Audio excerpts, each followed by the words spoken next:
Welcome to Mishra study Navgachhia. Mishra study Navgachhia में आपका स्वागत है।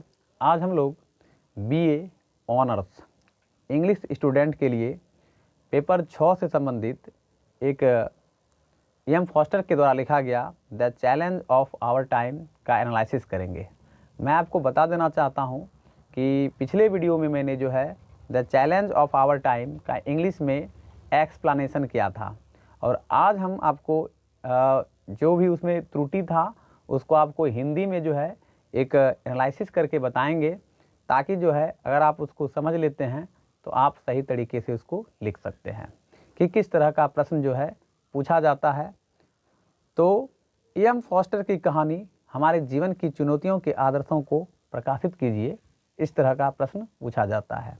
या हम चाहते हैं नया आर्थिक स्थिति के साथ पुरानी नैतिकता का वर्णन करें, इस तरह का प्रश्न आपको मिलेगा एग्जाम में जब आप जाइएगा तो सबसे पहले जो है लेखक का इंट्रोडक्शन बहुत ही इम्पॉर्टेंट है, इसलिए आपको लेखक का परिचय लिखना बहुत ही ज़रूरी है। तो हम आपको बताना चाहेंगे कि जो है किस तरह से आप इसको एक लेखक का इंट्रोडक्शन आप कैसे दीजिएगा। तो हमारे जीवन की चुनौतियां जो है एक रोचक लेख है जो कि एम फॉस्टर के द्वारा लिखा गया है और उनका पूरा नाम जो था एडवर्ड मॉर्गन फॉस्टर था। उनका जन्म 1 जनवरी 1879 में लंदन में हुआ था तथा उनकी मृत्यु 7 जून 1970 ईस्वी को इंग्लैंड में हुआ था। वे अंग्रेजी भाषा तथा साहित्य में प्रतिभावान कलाकार, सामाजिक कार्यकर्ता, ब्रिटिश उपन्यासकार तथा एक अच्छे लेखक थे। उन्होंने जो है भारी मात्रा में कई प्रकार के लेख, नाटक, लघु कहानियाँ, उपन्यास अच्छे रूपों में लिखा है जो अंग्रेजी भाषा तथा साहित्य के लिए है। वे अंग्रेजी भाषा तथा साहित्य के एक बड़े विचारक थे। वे ज़्यादा सभ्य एवं शिक्षित व्यक्ति थे और भी वे एक अंग्रेजी भाषा तथा साहित्य के अच्छे आलोचक थे। ये आप समझ गए। अब इसको आप लिखिएगा कैसे इंट्रोडक्शन में। तो इस तरह से आप लिख सकते हैं, the challenge of our time is an interesting essay which has been written by M. Foster. His full name was Edward Morgan Foster. He was born on 1st January 1879 in London and died on 7 June 1970 in England. He was a good literature writer as well as talented artist, social activist, British novelist and a good author. He wrote a lot of drama, poetry, short stories, novels, etc. in his time in his life.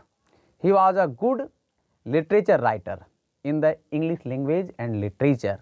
He was a great thinker. He was a social activist. He was well educated person in his time. He was a good criticizer, etc. etc. आप इसको इस तरह से लिख सकते हैं। तो हम आपको एक एग्जाम्पल देते हुए बताने का मैंने प्रयास किया यहाँ पर आपको कि आपको किस तरह से लिखना है। बाकी बात आप जो है इसका पहले जान लीजिए कि इन्होंने क्या बताया है प्रस्तुत लेख में। अगर आप प्रस्तुत लेख को समझ लेते हैं तो अपने भाषा में जो है उन चीज़ों को लिख सकते हैं। तो विशेष रूप से यही महत्वपूर्ण है कि आप उनके लेख को समझिए। तो इस लेख में जो है महान लेखक जो कि एम फॉस्टर हैं, उन्होंने हमारे जीवन की चुनौतियों के बारे में वर्णन किया है जिसमें सही रूप एवं मौलिक समझ है, यानी कि subjectual truth and subjectual understanding. एम फॉस्टर पाते हैं कि हमारे जीवन की चुनौतियाँ व्यक्तिगत अधिकारों तथा धमकियों के बीच है। एम फॉस्टर यह भी कहते हैं कि नई दार्शनिक माध्यम के द्वारा पिछले 300 वर्ष या इससे अधिक राजनीति और धार्मिक चीज़ों को अपनाया है जिससे नई विचारधारा को नष्ट कर दिया गया है।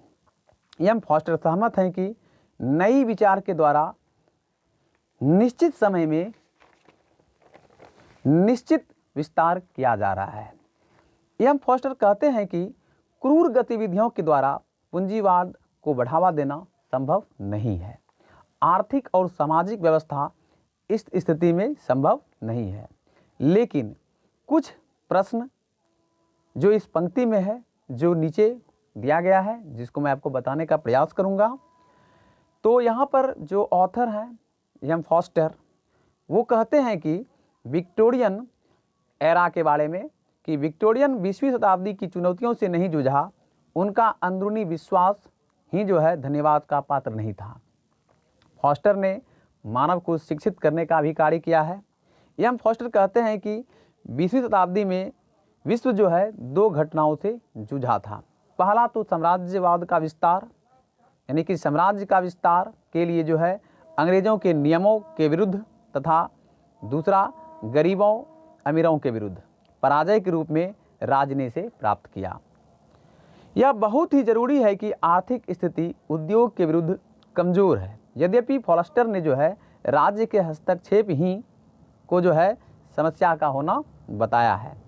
सामाजिक तथा आर्थिक संगठनों में यह बहुत ही कठिन है इसे रोकना, ऐसा एम फॉस्टर कहते हैं। एम फॉस्टर ने इस लेख में बताया है कि ज़मीन का मालिक ज़मीन को नई जो है आने वाली नई पीढ़ी को के लिए पकड़े रखे।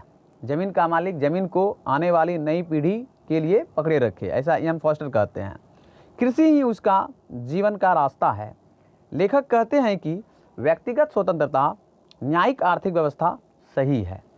अंत में एम फॉस्टर कहते हैं कि स्वतंत्रता का मुख्य चीज़ जो है उसका विचार तथा भाषा है, और अपने विचार में हमारे समय की चुनौतियाँ आध्यात्मिक स्वतंत्रता के लिए है। तो कुल मिलाकर इन्हीं चीज़ों को इन्होंने हाईलाइट किया है। यदि वीडियो पसंद आए तो आप लोग लाइक, शेयर और हमारे चैनल को सब्सक्राइब कर लीजिए। और यदि आप इसका PDF नोट लेना चाहते हैं तो आप मेरे चैनल के अबाउट सेक्शन में जाइए, वहाँ पर मैंने अपना व्हाट्सएप नंबर दिया है और व्हाट्सएप से कांटेक्ट कीजिए, मैं आपको PDF नोट भी अवेलेबल कर दूँगा। तो चलिए आज के लिए इतना ही, मिलेंगे नेक्स्ट वीडियो में। धन्यवाद, थैंक यू।